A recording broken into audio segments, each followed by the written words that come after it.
Shalom, shalom, shalom frères et sœurs, shalom. Nous bénissons encore le Seigneur pour ce jour.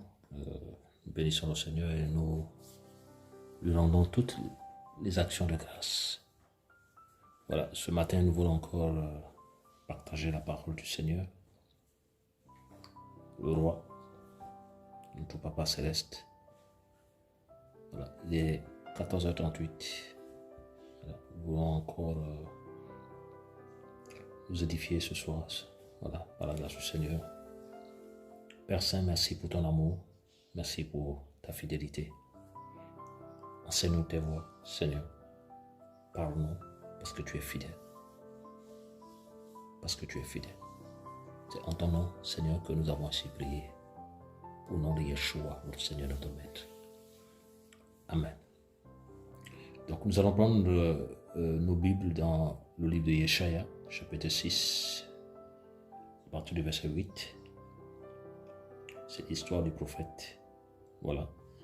Je vais lire les Saintes Écritures. J'entendis la voix d'Adonai qui disait: Qui enverrai-je et qui marchera pour nous? Qui enverrai-je et qui marchera pour nous? Et c'est lors d'une vision que le prophète a reçue, où il a vu la gloire du Père, il a vu la gloire du Seigneur, et il a vu le Seigneur dans toute sa gloire. Voilà.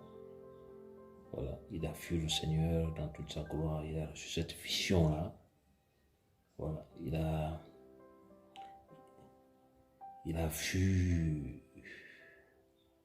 Adonai assis sur un trône haut et élevé. Et la Bible nous dit que donc les pannes de sa robe remplissaient le temple. Les pannes de sa robe remplissaient le temple. Les séraphins se tenaient au-dessus de lui. Chacun d'eux avait 6 ailes, 2 pour se couvrir les faces, 2 pour se couvrir les pieds et 2 pour voler. Dans Ésaïe 6, verset 3, il dit: celui-là et disait: Saint, Saint, Saint, est Yahweh Tsevaot. Toute la terre est pleine de sa gloire. Les fondements des seuils furent ébranlés par la voix de celui qui criait, et la maison fut remplie de fumée, la nuée de Yahweh. Alors je dis: malheur à moi, Yeshaya qui parle. Oui, je suis perdu. Oui, je suis un homme aux lèvres impures et j'habite au milieu d'un peuple aux lèvres impures. Vous savez que lorsque vous êtes dans la présence du Seigneur, la première chose que l'Esprit vous pousse à faire, c'est reconnaître son état fébrile, son état de péché devant un Elohim puissant et saint. Donc, et Yeshaya a vu cette gloire, tout de suite il est tombé et il s'est rendu compte que non, que c'est un homme misérable aux lèvres impures qui habite parmi un peuple impur, et c'est compliqué. C'est compliqué. Et au verset 6, il dit que: mais l'un des séraphins vola vers moi, tenant de la main un charbon ardent qu'il avait pris sur l'autel avec des pincettes. Il toucha ma bouche et dit: voici, ceci a touché tes lèvres. Ton iniquité est déterminée et la propitiation est faite pour ton péché.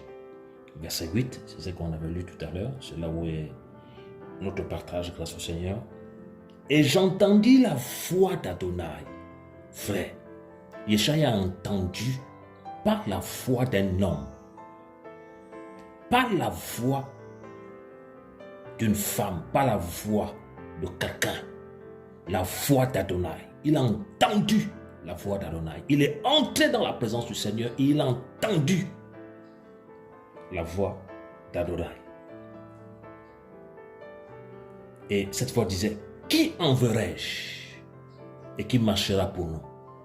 Vous avez vu que première chose d'abord, c'est qu'il n'a pas demandé qui marchera pour nous. Il a demandé qui enverrai-je. Et à la suite, avec l'envoi, le mandat, et maintenant après, il devait marcher pour lui. Qui enverrai-je et qui marchera pour nous? Et il dit, je dis, me voici, envoie-moi. Isaïe n'a pas dit, Yeshaya n'a pas dit, envoie-nous. Yeshaya n'a pas dit, envoie-nous, frères et sœurs. Donc, il dit, qui enverrai-je et qui marchera pour nous? Frère, cette question rôde encore aujourd'hui, cette question tourne encore aujourd'hui, où le Seigneur peut dire, qui enverrai-je? Aujourd'hui, qui enverrai-je? Yeshaya s'est présenté, il a dit, envoie-moi. Il n'a pas dit, envoie-nous. Ou il n'a pas dit, non, je pense à tel frère qui est dans tel pays. Non, il dit, envoie-moi. Et au verset 9, il dit, va et dis à ce peuple. Donc le Seigneur a exaucé sa prière. Il a dit, va. Oui. Il n'a pas dit que non, oh non, j'ai trop de manquements. Il dit, non, Seigneur, me voici, envoie-moi. C'est vrai que derrière cet appel-là aussi, il y a eu des épreuves horribles dans la vie du prophète. Un rejet pas possible, des persécutions terribles. Mais il a répondu à l'appel. Et il a répondu seul. Seul. Il a dit, me voici, envoie-moi. Il n'a pas dit, non, où sont les autres? La question qui se pose aujourd'hui, c'est que, où sont les enfants du Seigneur? Le Seigneur cherche des hommes. Le Seigneur cherche un homme. Le Seigneur cherche une femme. Il cherche qui envoyer. Et il cherche qui marcher, qui va marcher pour lui. Qui va marcher à la suite de ses pas. Qui va suivre ses traces. Le Seigneur cherche un homme, mais il n'en trouve plus. Fini. L'apostasie bat son plein. Fini, fini, fini. Oui, c'est vrai qu'il y a toujours un reste.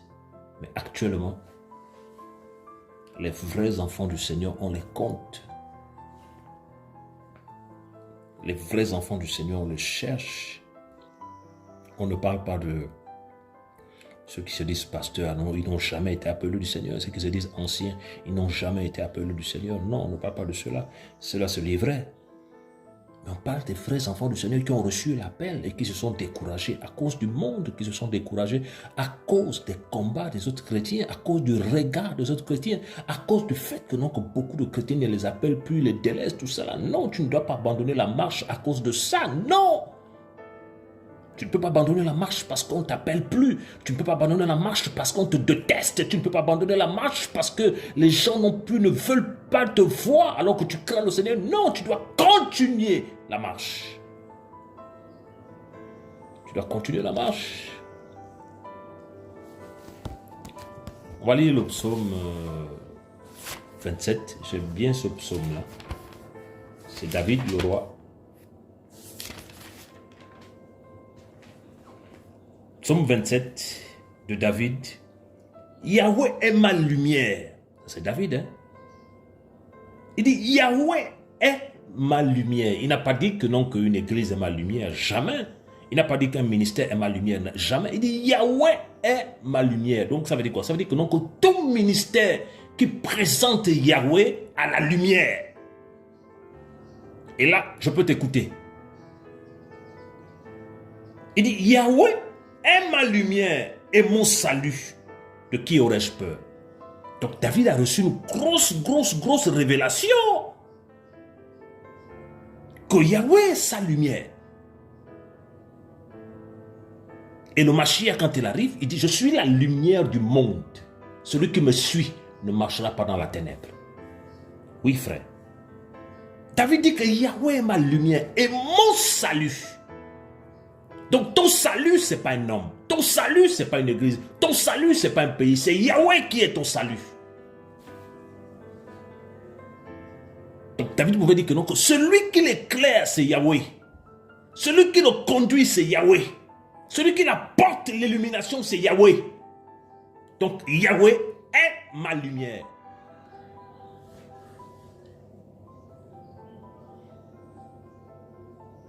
Et mon salut.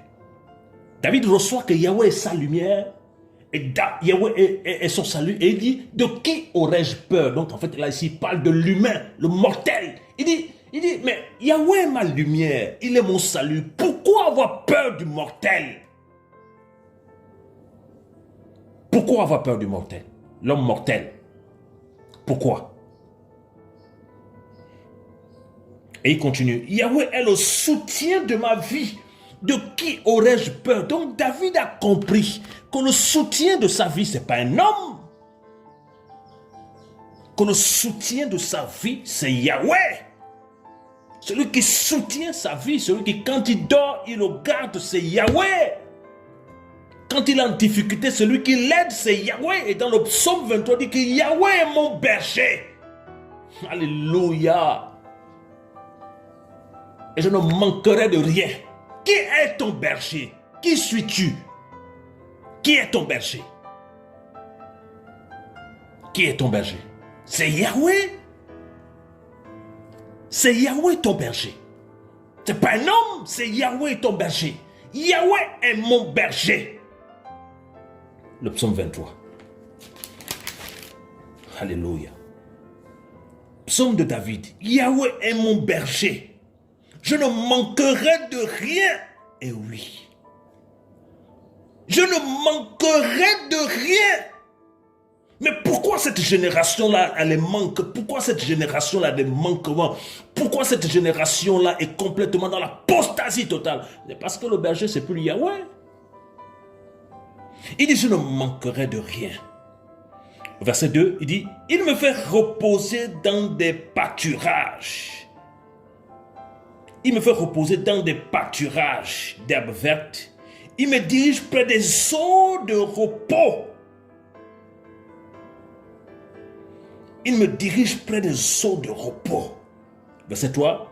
Il fait revenir mon âme. Il me conduit dans les sentiers de la justice. Pour l'amour de son nom. Verset 4. Même quand je marcherai dans la vallée de l'ombre de la mort, je ne craindrai aucun mal. Car tu es avec moi, Yahweh. Alléluia. Merci Saint-Esprit ce matin. Qui est ton berger? Il dit, Yahweh est mon berger. Et dans le psaume, dans le psaume 27, il dit que Yahweh est ma lumière. Donc David avait une relation profonde avec le Père.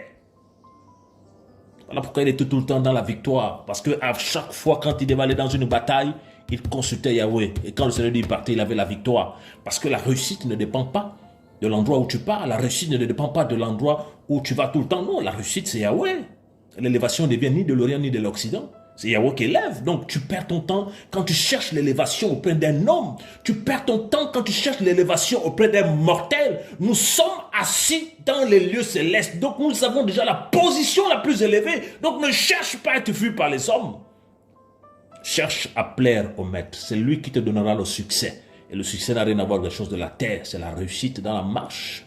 La victoire vis-à-vis du mal. La victoire vis-à-vis de l'épreuve. Parce que nous sommes plus que vainqueurs par celui qui nous a appelés. Alléluia.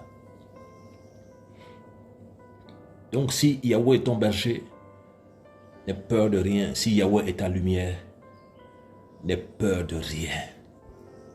Il est fidèle. Il est fidèle. C'était juste pour encourager quelqu'un ce matin. Soyons fortifiés. N'ayons pas peur. Répondons à l'appel du maître. Si c'est le temps. Si c'est le temps. Répondons à l'appel du maître. Bien sûr, on parle des vrais fils. Ceux et celles qui ne travaillent pas pour diviser. Ceux et celles qui ne travaillent pas pour insulter. Ceux et celles des personnes qui les ont encadrés. Ceux et celles qui ne travaillent pas pour détruire parce que le corps est un. Mais ceux et celles qui travaillent pour que la vision continue, pour que le royaume avance, dans le secret, dans la simplicité et dans l'amour du maître. Je conseille aux frères et sœurs de complètement éviter des visions des personnes qui cherchent toujours à se faire voir. Avant d'aller travailler avec quelqu'un, il faut consulter le Seigneur. Toujours consulter le Seigneur. Parce que actuellement, beaucoup d'immatures se lèvent et font des dégâts.